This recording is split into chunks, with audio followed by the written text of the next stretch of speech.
Sebelumnya ada yang tahu apa bedanya ustadz sama ulama? Tahu. Apa? Kalau ustaz itu dia berada di masjid, kalau ulama menyebarkan agama. Ada yang tahu apa pentingnya belajar tentang ulama? Nggak tahu. Jadi gini, zaman sekarang kan zamannya banyak ya. Contohnya ada ulama-ulama gadungan. Nah, pentingnya kita belajar ini biar tahu dari mana latar belakangnya beliau. Contoh, ketua siapa namanya? Farel. Farel bisa aja jadi ustadz gadungan. Caranya gimana? Misal, dia pakai jubah, pakai sorban, dia ceramah di masjid. Bisa dibilang ustadz? Bisa. Tapi kalau sapinya Farel siapa? Pak? Tapi kalau pagi, misalnya jadi polisi gadungan, nggak sampai seminggu dia ketangkap. Apa bedanya? Kalau polisi, dia ada namanya KTA, kartu tanda anggota. Kalau ustadz, ada nggak KTA untuk ustadz? Nggak ada. Jadi pentingnya belajar sejarah itu biar kita tahu mana ustadz yang beneran, mana ustadz yang gadungan. Nah, bahaya ustadz gadungan ini salah satunya tuh adanya paham radikalisme. Ada yang tahu paham radikalisme? Nggak tahu. Paham radikalisme itu adalah paham yang keras, memaksa. Contohnya itu satu. Kalau ada ustaz yang bilang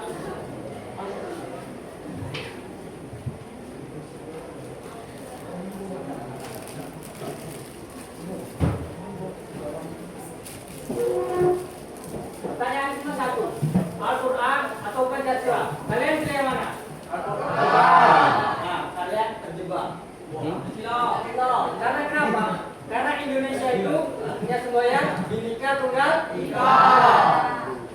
Jadi kalau kalian milih Al-Quran, berarti kalian nggak menghargai 5 agama yang ada di Indonesia. Ada berapa agama di Indonesia? 5. Islam, Hindu, Katolik, Buddha. Jadi kalau ada ustaz atau ulama yang ngasih pertanyaan pilih Al-Quran atau Pancasila, itu salah satu ustaz yang ingin menjerumuskan kita dan menggerogoti yang namanya Pancasila. Karena menurut Gus Dur, ada yang tahu Gus Dur? Presiden keempat. Beliau pernah bilang bahwasannya Pancasila itu sudah final karena tidak bisa diganggu gugat. Kenapa? Karena Indonesia itu negara yang beragama, bukan negara yang agama. Maksudnya negara beragama itu negara yang memiliki 6 tadi ya? 6 agama. Bukan negara beragama. Contoh negara beragama itu kayak di Malaysia.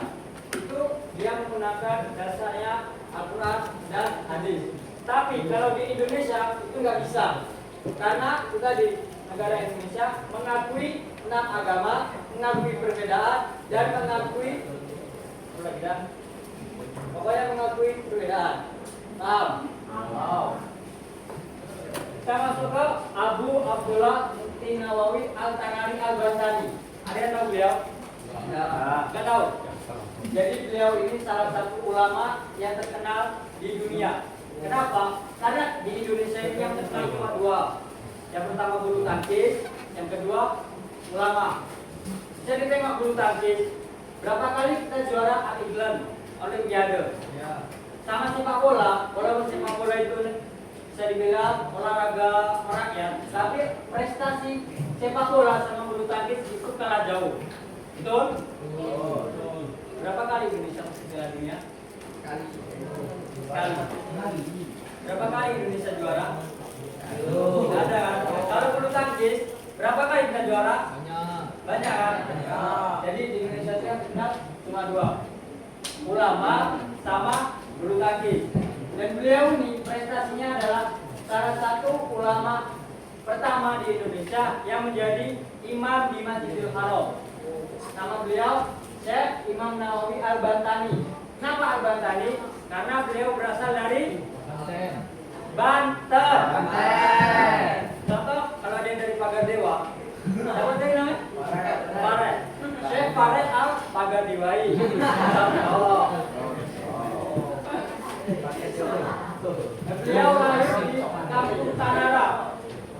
Kalau di Arab semua itu disebut Al-Nawawi Al-Tanari, itu nama kampungnya Tanara. Al-Bantani nama provinsi Banten. Paham?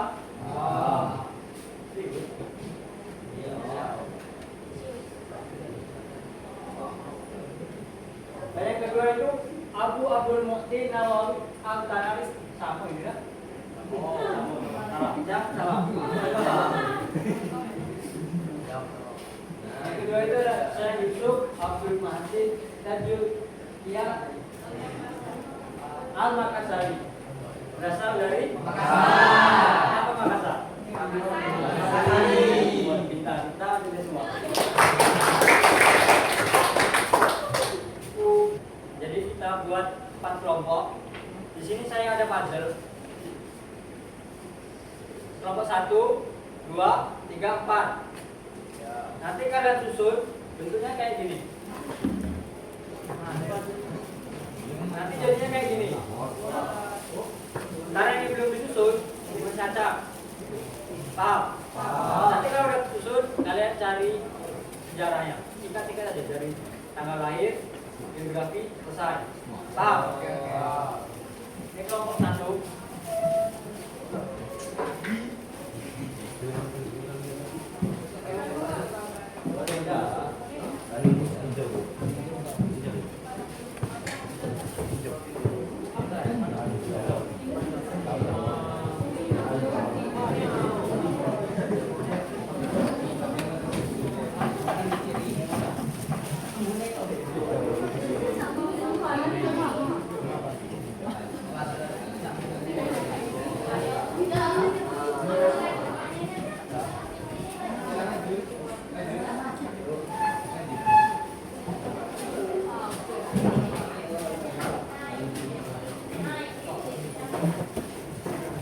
Cukup ini buat puzzle. Cukup. Ada lem? Ada lem?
Siapa yang abang?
Jangan lupa tulisnya biografi sama karya tulisnya, karya beliau. Tulisnya cuma 3 aja karyanya. Karya.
Udah selesai?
Ada yang sudah? Ada yang sudah boleh?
Assalamualaikum warahmatullahi wabarakatuh. Waalaikumsalam warahmatullahi wabarakatuh.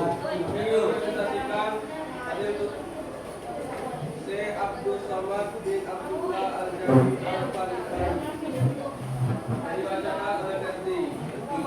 Allah.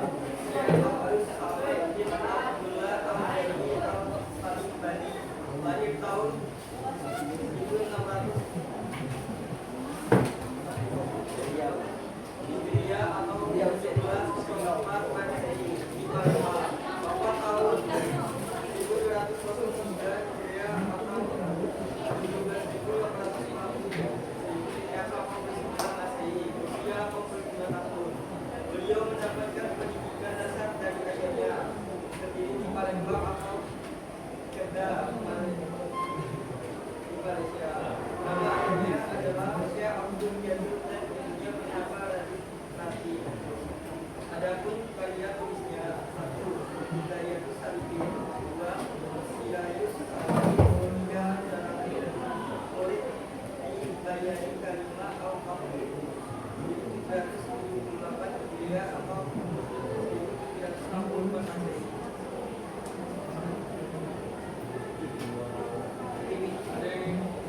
Sekian, terima kasih.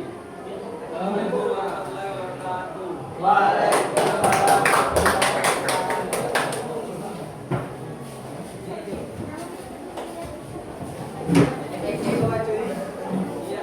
Ada yang sudah?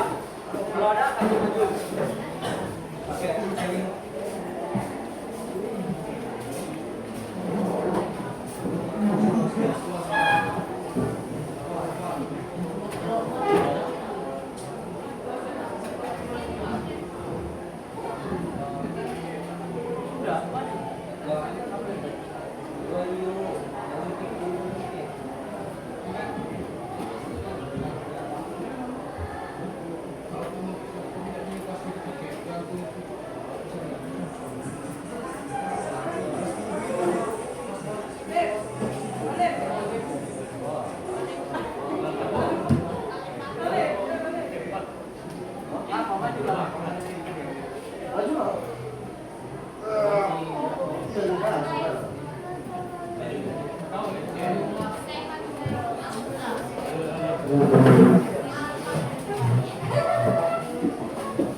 Baiklah, sekian hasil presentasi kami. Saya salah kata, kami mohon maaf. Wabillahi taufiq wal hidayah. Wassalamualaikum warahmatullahi wabarakatuh. Assalamualaikum warahmatullahi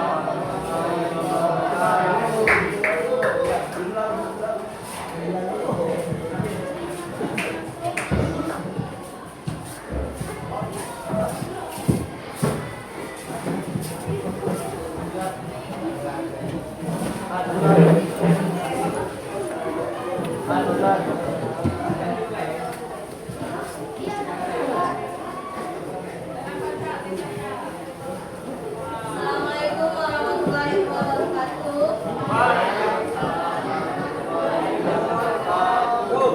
Di sini kami akan mempresentasikan hasil diskusi kami.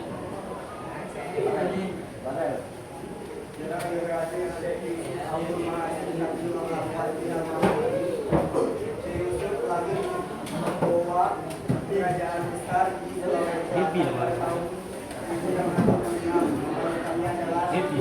Abu Bakar Kayu Kayu pada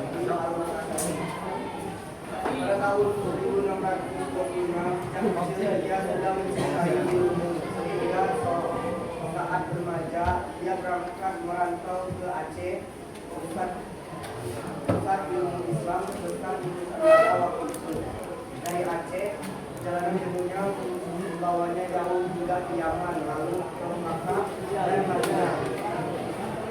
Tanah suci dia belajar pada para ulama besar sampai akhirnya diangkat sebagai pemimpin terdekat kaum Madinah setelah dia kemudian dari ulama yang sangat dihormati. Selain itu beberapa risalah berikutnya ada dari yang tulis hampir semuanya berbahasa Arab dan caranya sebagai berikut.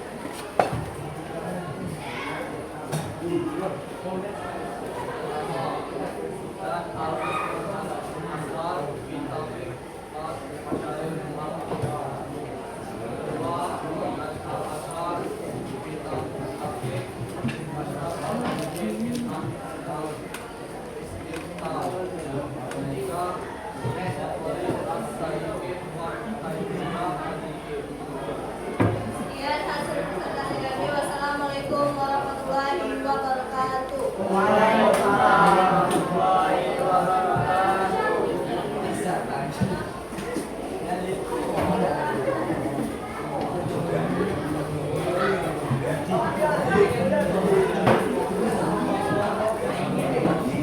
Nah, itu tadi presentasi dari masing-masing kelompok.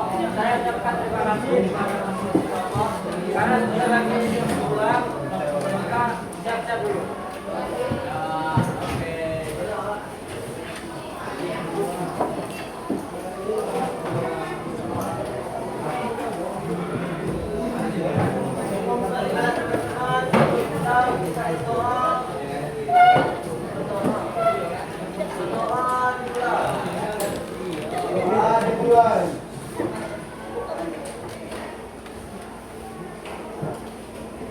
Assalamualaikum.